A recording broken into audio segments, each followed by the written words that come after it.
Hey there, class. So I wanted to make a quick video that will supplement some of the material that we have been working on throughout the last few weeks in our course. Um, if you have reviewed the course material, this will sound familiar to you. However, I do still think it's beneficial to perhaps hear it from me so that you can get a better understanding of what I'm looking for when it comes to your essays, as well as some habits that you could work on in your writing that will improve your essays as well as make that essay structure easier for you to use here in this class, as well as future classes that you're going to take that will require you to write an essay. Because as much as we may not like to admit it to ourselves, English writing is necessary in the college classroom.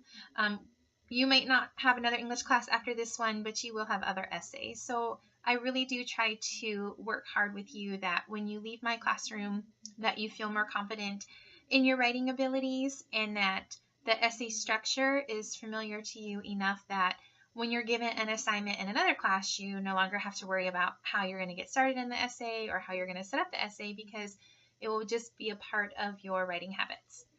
So I have noticed now that I've returned the process essay that there has been some essay structures that I think could be stronger, and this is just universally throughout the class. I know that I may have commented on individual essays, and I also just made an announcement that reviews this as well, or I think it reviewed the common errors that I saw. But essay structure is one that I have probably commented on and you wondered what exactly I was talking about or what exactly I'm looking for. So hopefully this will help you. So when I talk about essay structure, I'm talking about the organization of your essay. And any writing that you do, whether it is the process, a narrative, or if it's a research paper later, it requires that you have a structure to your writing that makes it possible for your audience to understand what your paper is about and to be able to follow your logic in that paper. So traditionally what we do in an academic essay is we separate our paper into 3 separate sections, which would include the introduction, the body, and then the conclusion. The introduction paragraph is separate from the abstract. If you've reviewed AP format, you might have seen the abstract. Sometimes people get a little confused with that and they treat the abstract as an introduction, but it's not. An abstract is something completely separate. The introduction is its own paragraph in your paper. So what the introduction paragraph does, its purpose, is to grab your audience's attention, to introduce your topic, and then to state your thesis statement to your audience. So there's several ways that you can do that. Grabbing attention, there are several strategies. They could be to tell a personal story. It could be to use a quote, to ask questions. It could be to share statistics, a shocking statement, or a fact that your audience may not be familiar with. And from there, after you start with the attention grabber, you introduce that broad topic that you're addressing, and then you start to focus it to your personal point of view or your personal story. The last sentence of the introduction should always be your thesis statement. And the thesis statement, it is the main idea of your entire essay. It should state your topic and then the significance or the viewpoint.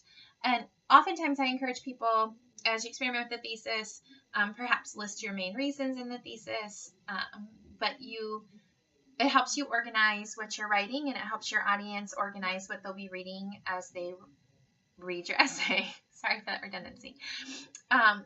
In the body, that's where you'll be making the main argument of your paper, or for the narrative, this is where you're going to be telling your personal story. So traditionally, you probably have heard in the past 3 body paragraphs. That's just a starting point. You don't have to limit yourself to 3, but oftentimes that structure is what you've been taught in the past, that you should have 3 body paragraphs.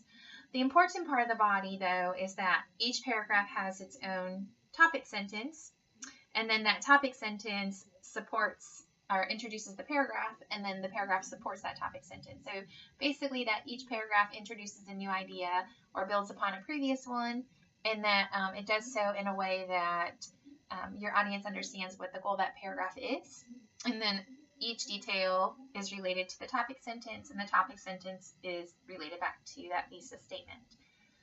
In the conclusion, the goal is to wrap up your essay so that your audience feels that there is a sense of finality to your writing. So we do that by restating the thesis, reviewing our key ideas, and then ending with a reference back to that attention grabber or with some sort of closing statement. So as a writer, this structure is up to you how you experiment with it. But the goal is that you always have an introduction with a thesis, that you always have a body, and that you always have a conclusion. If you have questions about any of those, always reach out to me, or you can, of course, post in the class and see if others also reply. I've posted links in the past in the announcements. There's also links in our course itself. I think before each essay, it kind of has a reminder link where you could review what the essay structure should look like. But I hope that this helps some. Other things to keep in mind that I have mentioned: continue to work on avoiding second person in academic writing. Second person, the you. We consider it to be informal for academics, but in addition to that, it can also make assumptions and become accusatory to your audience, which is why we just try to avoid the you. In addition to that, aside from the narrative, which is a first person story anyway, it's always best to avoid that use of first person, which would be those I think, I feel, I believe statements.